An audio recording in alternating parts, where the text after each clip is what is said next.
Tonight's next inductee is Ray Vinson. Ray Vinson. As a senior in 1962, Vinson quarterbacked Oxford to a 13-7 victory over Anniston, the Yellow Jackets' first win over the Bulldogs in football since 1920. Oxford ended the season 7-1-2, losing only to Welborn in the Calhoun County Championship game.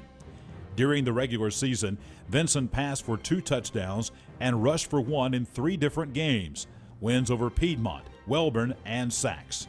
In Oxford's 26-20 victory over Talladega, he passed for 1 touchdown and returned a kickoff 80 yards for another score.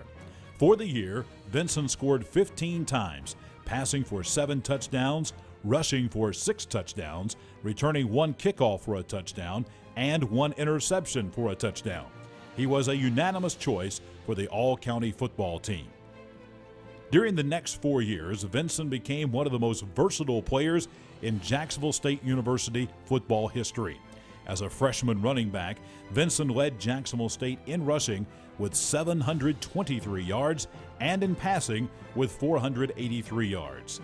In his sophomore season, he moved to wide receiver and defensive back.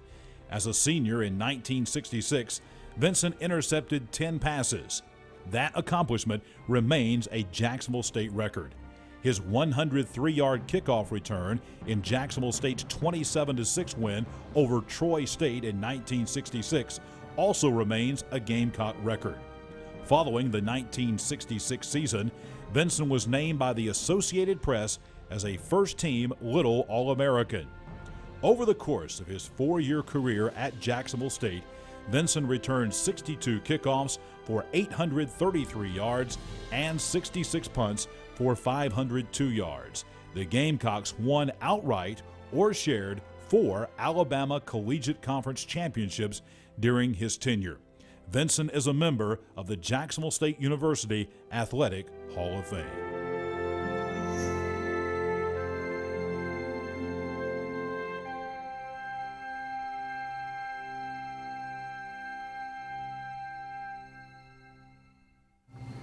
The Board of Directors of the Calhoun County Sports Hall of Fame pleased to welcome to the class of 2008, Ray Vinson.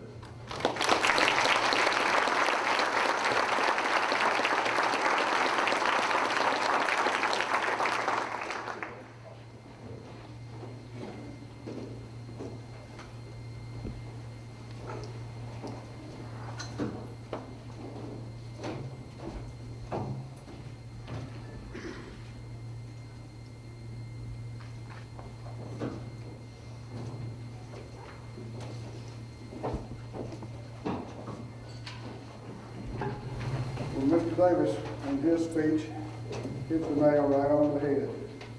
No football player can do anything on a football field by himself. Takes teammates, coaches, and supporters. I would like to say thanks to all my high school teammates, my college teammates, and the guys I played with after college in several places. But I would like to thank Coach Buddy White, head coach Jack Brizard from high school, Coach Sauls from Jacksonville, and Jim Blevins. Without those guys, I never would have played football. They used to call me competitive. Football was fun. I enjoyed playing. Had a good time. And I appreciate the honors bestowed on me. I would also like, well, let me tell you a story. That all three coaches said you don't need to be reading the newspaper during the season. So I made a deal with my mother to save all the letters, newspaper articles, and I read them at the end of every season. The coaches said that, you know, it's not good. Half of it's not true anyway. But I want to tell Rudy Abbott and George Smith, thank you very much, and I believed every word you wrote.